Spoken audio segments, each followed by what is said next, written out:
We're starting off with Saraya, as the former page has shocked fans in the United Kingdom this week by making a surprise appearance at the Revolution Pro Wrestling 12th anniversary event. Saraya initially appeared in a mask, only to reveal her true identity once in the ring and appeared alongside her brother Ricky Knight Jr. Fans and the commentary team were stunned to see Saraya at the event. Although it was just an appearance and not a match, she had a great time with the crowd and received a warm welcome. The former AEW Women's World Champion was in action on this week's episode of Dynamite in Cardiff, Wales, where she unsuccessfully challenged Toni Storm. Saraya does not have a match scheduled for All In London 2024, but it has been reported by Fightful Select that she is planned to be a part of the show.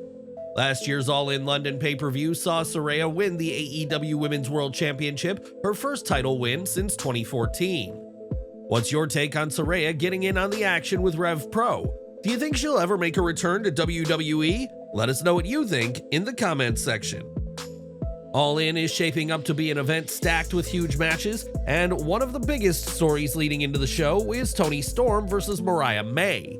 The July 10th episode of Dynamite saw Mariah May win the Women's Owen Hart Foundation tournament, making her the #1 contender for Toni Storm's AEW Women's title. On the same episode, she turned heel on Storm and laid her out to end the show. The All Elite stars are promoting the All In pay-per-view in London, and Mariah May also appeared at the event's celebration in the UK on Saturday. On Instagram, AEW posted a major brawl that happened between May and Storm at the event, and both women had to be separated by security. Mariah May will have the hometown advantage at All In, with many fans predicting that she will become the second Brit to win an AEW Women's World Championship match in Wembley Stadium. Do you believe Mariah May will be able to defeat Toni Storm at AEW All In when all is said and done? Sound off in the comments section below. Over the years, there have been many performers who represented Vince McMahon's wrestling promotion as its face worldwide, but AEW star Bryan Danielson was not someone that fit that bill. McMahon did not consider Danielson as a viable candidate for the role. While speaking to TMZ, Bryan Danielson said that even when he won the World Championship at WrestleMania 30 in WWE, he wasn't considered their top guy. He explained that despite his victory, WWE had plans to transition to making Roman Reigns their main guy. Danielson recounted a conversation with Vince McMahon where Vince laid out their plans a week after WrestleMania 30. After a few title defenses, Danielson would face Brock Lesnar at SummerSlam, where Lesnar would defeat him to build up Lesnar for Reigns. Vince envisioned Reigns as the next John Cena. Even in WWE, when I won the World Championship at WrestleMania 30, I wasn't their guy. They still had plans like, okay, we really want to transition to Roman Reigns being the guy. Vince legitimately sat me down and told me that. It was really funny because the conversation was like, okay, so we have these great plans. This is like a week after I'd won the title or whatever, and we've got these big plans. We'll have a couple of title defenses for you between now and SummerSlam, but at SummerSlam you'll wrestle Brock Lesnar and he'll destroy you. Then we'll build up Brock Lesnar for Roman Reigns, and Roman will be the next John Cena.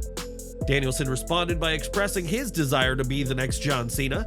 He recalled Vince's surprise at this ambition and how Vince backtracked on his initial stance, saying that nobody could truly be the next John Cena.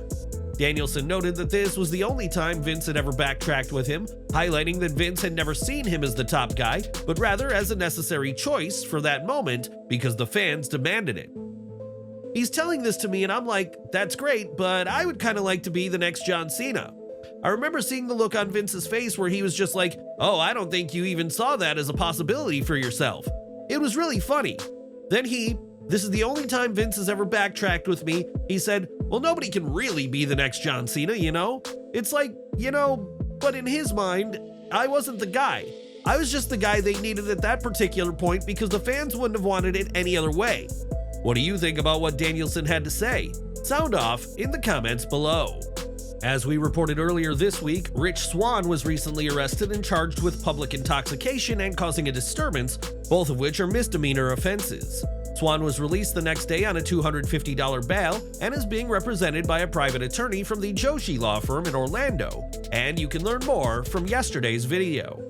This isn't the first time Swann has faced legal trouble, as in 2017, he was charged with battery and kidnapping of his wife Sue Young, but the case was dropped due to insufficient evidence.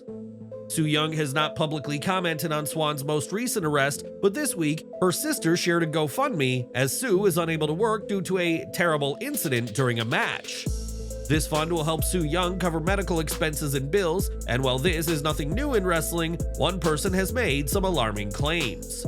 Larry Dallas, who has worked with Dragon Gate Pro as an announcer, saw this campaign and tweeted out some accusations about this situation, as he said, "Cheat on your husband, keep his son from him, babyface the internet for money. It's like the Twitter scumbag trifecta." Dallas also included an animated GIF saying, "It's all in the game though, right?" as he's clearly opposed to this fundraising activity to help Su Yung out. It's not clear whether Dallas is speaking about Su Yung or her sister, and as always, it's worth noting that his claims are just claims and no hard evidence has been given just yet. We will keep our eyes peeled for more updates on this story, as at this time, neither party has publicly addressed the situation, and check back with us here at Slat Rock Wrestling for details. What's your take on this tweet from Larry Dallas? Do you think that he should be airing this alleged dirty laundry out like this? Let us know what you think in the comments section. It's been a year since former WWE champion Bray Wyatt tragically passed away, and the wrestling world has changed forever. His brother Bo Dallas has since ensured that his legacy will continue to live on in WWE. His fiancée Jojo Offerman has shared several updates over the past year to express the devastation his passing brought her. She has also shared updates on how she has tried to push forward with her children over the past year. Offerman recently reflected on the anniversary of his passing with a heartbreaking post about how much she misses her soulmate and will always remember the last time he told her, "I love you."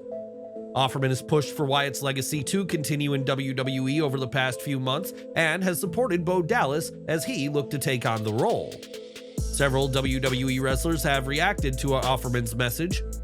"It's hard to digest that it's been a year since Bray left us.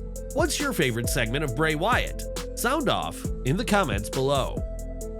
Now, Jay White has been out of action since the July 6th edition of AEW Collision, and a legitimate foot injury resulted in the Bang Bang Gang being stripped of the trio's titles.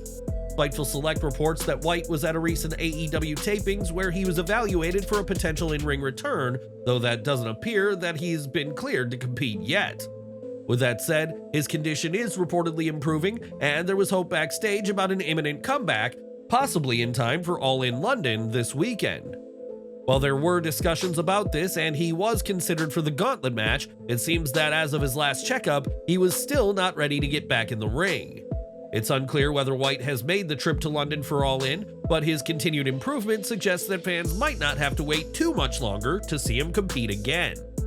As a massively talented wrestler, White's eventual comeback is highly anticipated, but AEW is being cautious to ensure he returns at full strength and avoid another injury.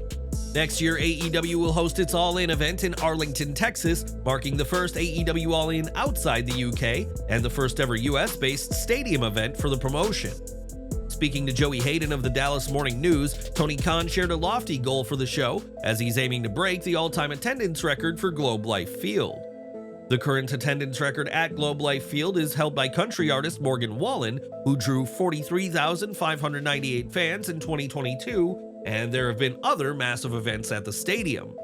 The World Series games between the Rangers and the D-backs in 2023 had attendance figures of 42,472 and 42,500 respectively, so Khan will have his work cut out breaking the record. What do you think of Tony Khan's desire to set an attendance record for All In next year? Do you believe AEW will be successful in this endeavor? Let us know in the comments. Video game news now, as WWE 2K24 has proven to be a runaway success for the long-standing franchise, and fans will soon see the Premier League's AFC Bournemouth get involved. In the coming weeks, fans can look forward to AFC Bournemouth-themed content in the game as part of a high-profile collaboration between WWE 2K and the soccer team. Rob Mitchell, the commercial director for Bournemouth, was excited, saying it's a fantastic opportunity for fans and that WWE 2K and League Soccer make an unforgettable experience. Interestingly, this partnership announcement follows another recent collaboration in the Premier League, where Tony Khan's Fulham women's team will be sponsored by AEW. But what do you make of this unique crossover of WWE 2K and AFC Bournemouth? Would you be using any of the in-game content? Let us know in the comments section.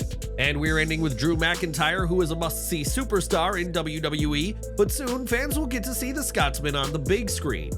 McIntyre is set to star in The Killer's Game alongside an all-star cast including Dave Bautista, and on Twitter, Lionsgate Action shared the first look at McIntyre in the film. The plot sees Bautista play a hitman who puts a hit on himself after being diagnosed with a terminal illness, but after learning this diagnosis was wrong, he must survive other assassins. McIntyre is just one of the many assassins who are committed to fulfilling the hit on Bautista, and the film will also feature Ben Kingsley, Terry Crews, and Palm Clementif. The film will hit theaters on September 13th and will release mere months after Drew McIntyre signed with the Paradigm Talent Agency, which will expand his career in movies and on TV. But how do you think Drew McIntyre's transition from WWE superstar to film actor will influence his career, both inside and outside of the wrestling world? Are you excited to see the Scottish Warrior share the screen with Bautista? And what do you think his performance in The Killer's Game will look like? Let us know down in the comments, and thanks for watching.